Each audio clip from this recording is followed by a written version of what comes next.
Okay, so this I'm going to talk about morality and HCG and weight loss and food. So I've noticed that this morality about being right or wrong comes in pretty quickly in any conversation about food and weight when I talk to people, including professionals. And I wanted to say that I think it's important for me to separate out the moral idea that food, that you can be some way that's moral around food, or that you can just, that food is, eating is a more of a biological, tending towards a medical issue. So obviously the word gluttony is a word they've come up with, which my understanding is that it's wrong to eat too much food. That's what that means. And wrong means that it's maybe wrong to yourself or wrong to other people. So it would be the equivalent of, let's say, it's wrong to lie. And so lying to yourself, lying to other people, it's wrong. So it doesn't much have to do with who you're doing it to. It has more to do with perhaps the extreme sort of negative consequences a person can have with that. And that obviously is true of overeating.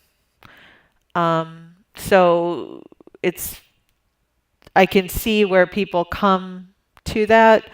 However, there is a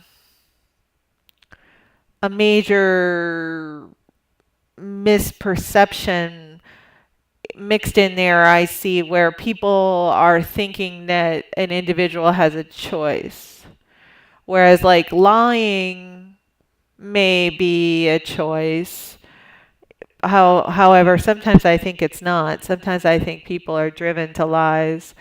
But the food, there's a there seems to be a quick jump to somebody is responsible for, individually responsible for the way they eat, and so they're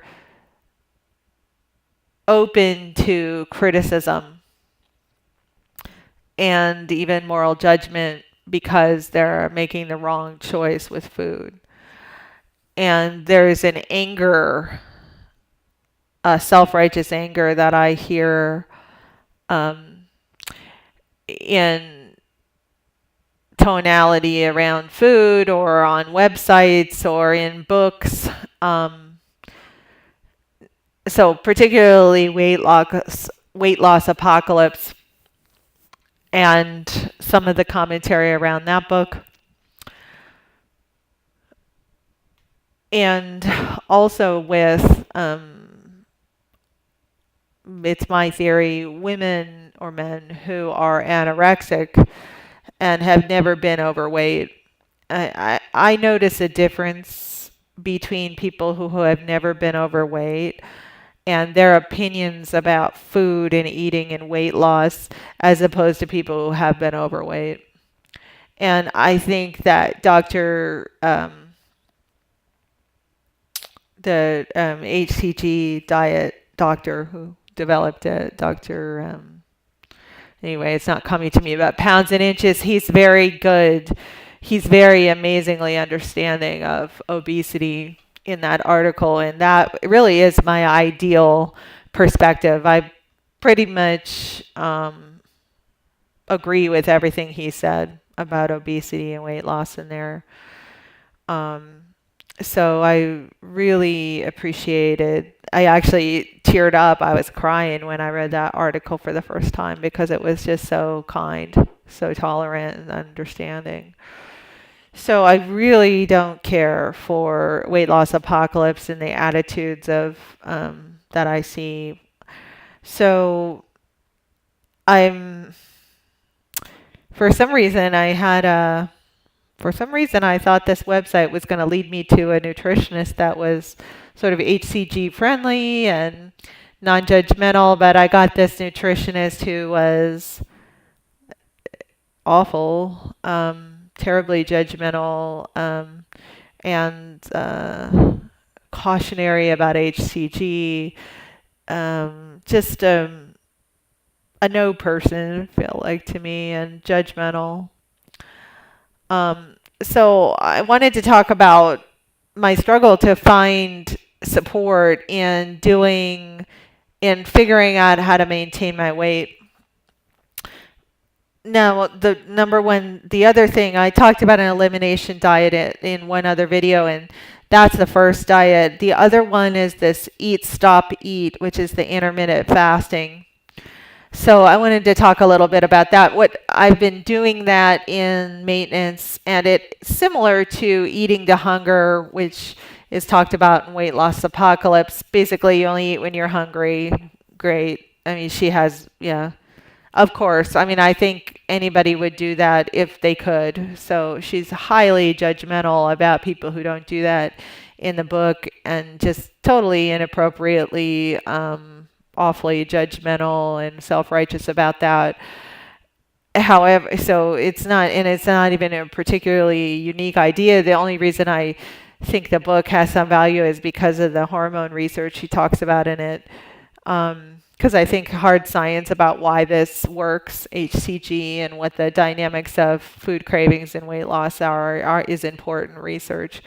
And other than that, I totally could, I just think, just, I just have no use at all for the book.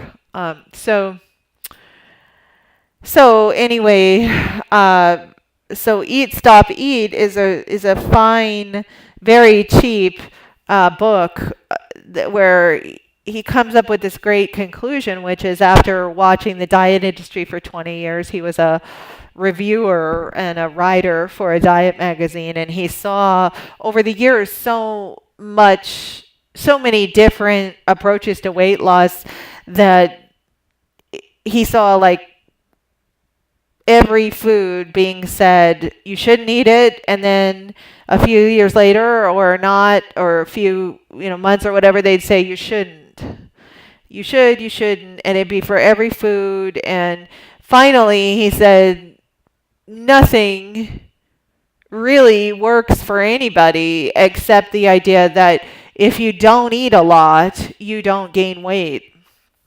So that's kind of like his bottom line, is what is the amount of calories that go into your system, and averaging that out over a few days and using fasting to restrict the calorie intake, and just allowing yourself to fast for short periods to facilitate that. So that's his very simple approach, and I really like it. So and he's very non-judgmental and loose and easy in the way he understands things.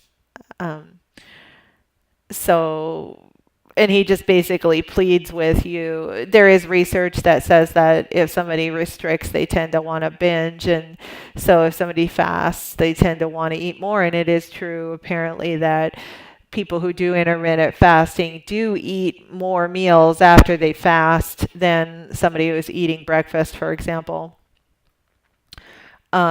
However, the total amount of calories that they take in are just less than somebody who's eating all day breakfast without any kind of effort at fasting. So the whole total amount of intake is actually less.